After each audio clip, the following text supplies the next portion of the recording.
What's going on, everybody? This is James Grandmaster Facts Boyce, and you're here for another Facts Project review. Today, we are going to be covering Boom Studios' Wynd, The Power of the Blood, of course, written by James Tynion IV, artwork done by Michael Dialynas, lettered by In-World Design.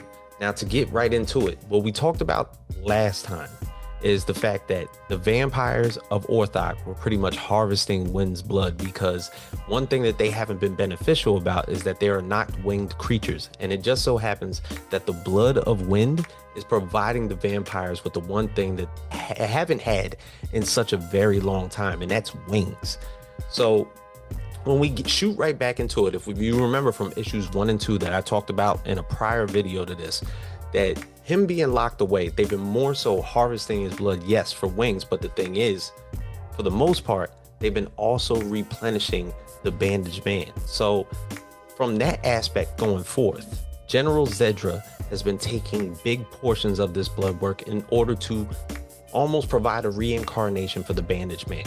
Lord Nero probably doesn't necessarily know any of this as of yet, but the whole harvesting of Wynd's blood is now providing that much more of a storyline going forward for this finale, because this is the final issues. Now, to get right into it as well, all hell is breaking loose everywhere else. Why? Because the Fairy Kingdom, led by General X, is now surrounding Pipetown, and the humans are pretty much at the mercy of the Faerie Army, which then provides more of a benefit to the vampires to kind of like sit on top of the throne. They've been almost living in Orthok in solitude for this long, and they've been waiting for an opportunity for them to climactically just take over the entire kingdom of Azariel for themselves. But there's another thing to this, because we finally, for the most part, have gotten a big reveal, because Teeks was for the most part sneaking everybody into the university because they wanted to find out, if you remember, in one of the issues in Pipetown, when there was this one young nurse or doctor that was conducting experiments, blood experiments on weird-blooded people throughout Pipetown. When they got raided, she told everybody there, when they started to escape, that I have a sister in the north, and if you go to see her, she'll know exactly what you were looking for. Because Wynd's blood piqued her interest because she knew that she had a sister laying in the north.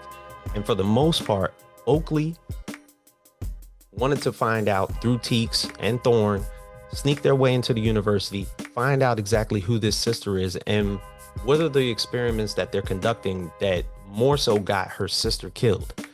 And what we come to realize is that the university has been working in secret with a small select few of humans, fairies, and vampires that have been working in this university for a very long time, working amongst each other to try to find a cure for everything that's happening. But they don't necessarily, or they restrict the operation of blood work, because that was something that 2 particular scientists got kicked out of this university for. And then you come to find out that these 2 scientists that they kicked out just happen to be Wynd's parents. And that in some type of, if you want to say, if you remember the story of Blade, how his mother, pregnant at the time, was bitten by a vampire. And then all of a sudden it started to encompass the Daywalker trait that came out when Blade basically turned into him, who were doing experiments on weird-blooded species. They found out, for the most part, by theory, that the vampires, the fairies, and the humans of the world were all the same race. The fairies and the vampires embraced magic, but they kind of just like left it all to themselves, let it fall by the wayside, but they maintained the magic in the land, to where the humans of the world lost magic all together, secluded themselves, ended up in places like Pipetown, which is more so secluded from the rest of the world. And the experiment that they concocted was through Weirdbloods, not necessarily that they were that humans were susceptible to sprites or magic just in general, but the biggest aspect of it was that those fairy tales that everybody was talking about, to where Spritles, if they touched somebody, they would turn into like these weirdly shaped people. That was something that was happening because of how far humans had been driven away from magic. So when they worked that experiment on themselves, they created Wynd.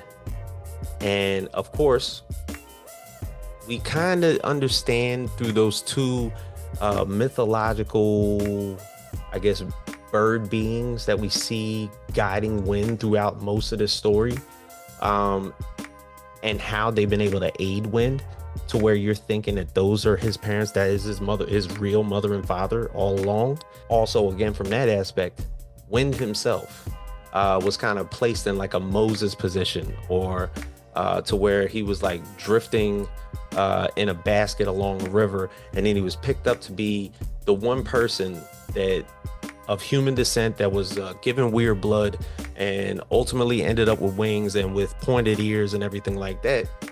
And then you understand this story a little bit better. So of course, stay tuned for the next coming issues of Wynd, the Power of the Blood by Boom Studios. For everybody here at the Facts Project, we will see you next time for issue 4.